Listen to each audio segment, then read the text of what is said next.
Right, bit of a video.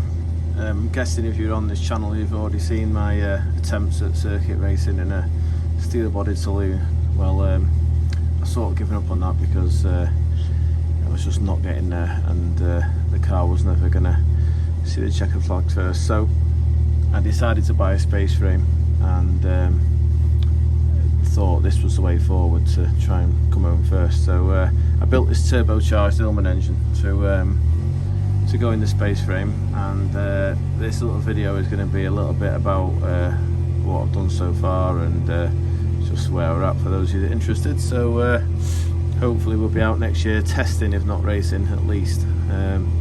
This is just an old engine that I put together with some bits and bobs on it just to get a learn really. It's not doing the horsepower it needs to do. It does breathe a bit, it's on big clearance, obviously being turbocharged, and anyway, what I'm going to do is I'm going to wind it up. We have seen like 105 foot-pound of torque, and it's worth recording this because I've never really seen this out of an imp, you know, of this capacity. So we'll do that, and then we'll shut it down, and I'll do a walk around inside the dyno and talk about it. So just take a bit of load off. It has got some funny glitch electrically, I think. Just like machine guns. Try and go through it. There we go. Has to get through that, and it's fine.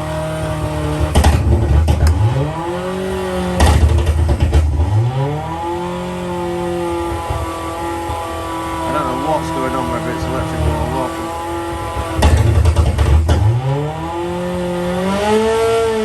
Once we get it on cam, we'll wind the load on now. See there, we're holding 99 foot-pound of torque at 7.5.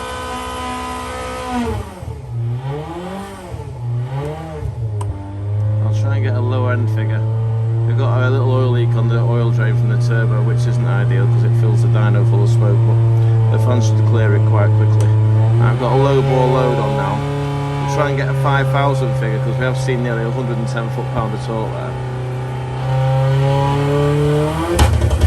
If we get through that.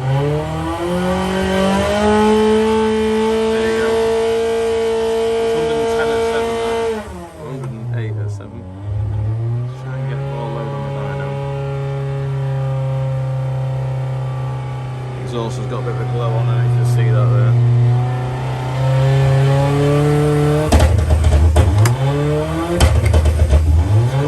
Go for the front wheel quick. Once it comes on, there you go.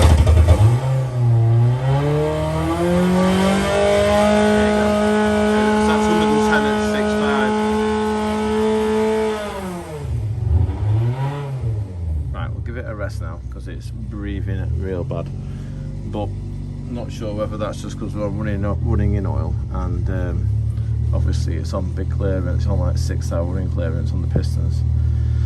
It doesn't breathe at all when it's not on load, interestingly, but we'll see if it settles down. Like I say, it's made out of second-hand bits, so I'm not too concerned, but I'll leave the fan running for a second and try and clear the air. Right, the fan's off now.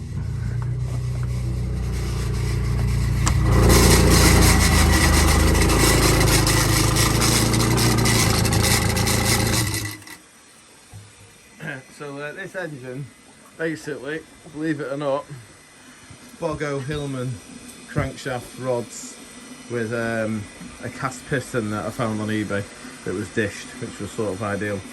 And that misfire we had, I don't know, it felt electrical, but these are just standard Delorto carburetors that have made blanks for the top to seal the float chamber so that it sees the same air pressure as what's in the plenum.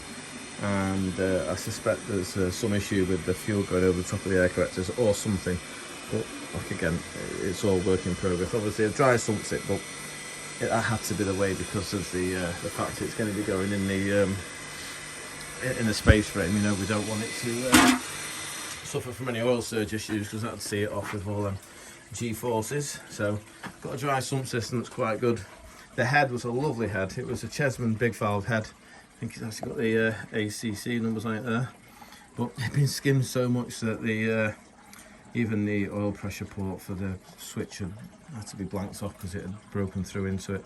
And if you see these bumps on top of the head, that's where I've bridged the chamber to the outside of the head, really, just to give it the support, because it's so thin where the wheel string sits. Camshaft wise, we're just on an R15 cam, which is obviously it's a real mild cam, but I just wanted to get a learn to see. I wasn't sure when it's going to come on boost, all the rest of it. It has got a 5-speed jackknife box to go on the end of it, so we should be able to run it between sort of 7,000 and 9,000 in all gears, which is where I want the power speed. Obviously it's doing all of its torque down at 5,000 at the moment, which is no good for horsepower figures, but if we can transfer that torque with the new engine that I'm going to build between now and next year, and get it to do the torque at the top end, and we'll have some horsepower to talk about then. Like I say, to win, I reckon it needs 200 horsepower and weigh 500 kilograms with a little fatty like me sat in it. So this is just the plenum basically is off a Lotus Esprit Turbo. I just cut and shut it and put a pipe on top of it. It was just a simple answer. William Parry Performance exhaust did the equal length exhaust, which is quite nice. The turbo is just off a Saab 900 scrap one. Looked like a good size, and I thought, well, it works from 2,500 in a 2 litre, so if it works from 5,000 in a 1 litre, we've got half a chance. So it does actually seem to spool up just nice. Obviously, this intercooler is having cold air blown at it. Obviously, nothing like as much as it will in the car, so I've not even got air temp on it. That's how much of a rush job this has been, just to get a tune out of it. So that's just an old Transit Connect intercooler, but I'll more than likely pipe up a nice charge cooler when it's in the space frame car.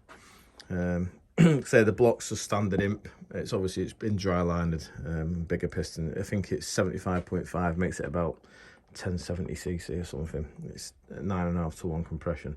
Don't want to go dead low, but yeah, so there you go. Oh, and the ignition, I did invest a little bit of money here. There's some second-hand coils off an LS there, and then it's on a Can-Am's system, which has got like a nice boost retard in it, so it does actually properly retard it when it sees the boost. And then obviously these standard carbs, like I said before, with just a Malpassi fuel regulator that just, I think from what I understand, you put 3 bar into it, and it measures the pressure in the plenum and keeps the fuel pressure 5 psi higher, so you've always got the fuel going the right way. And to be fair, it holds its torque beautiful, so yeah, I'm not seeing any massive issues with all that just yet. Obviously eventually we want to go either port injection or direct injection, but just one step at a time. The point of all this is just to get the engine running, so we can say we can use that as a test, put it in the car, see how it feels, and obviously get the car is there, and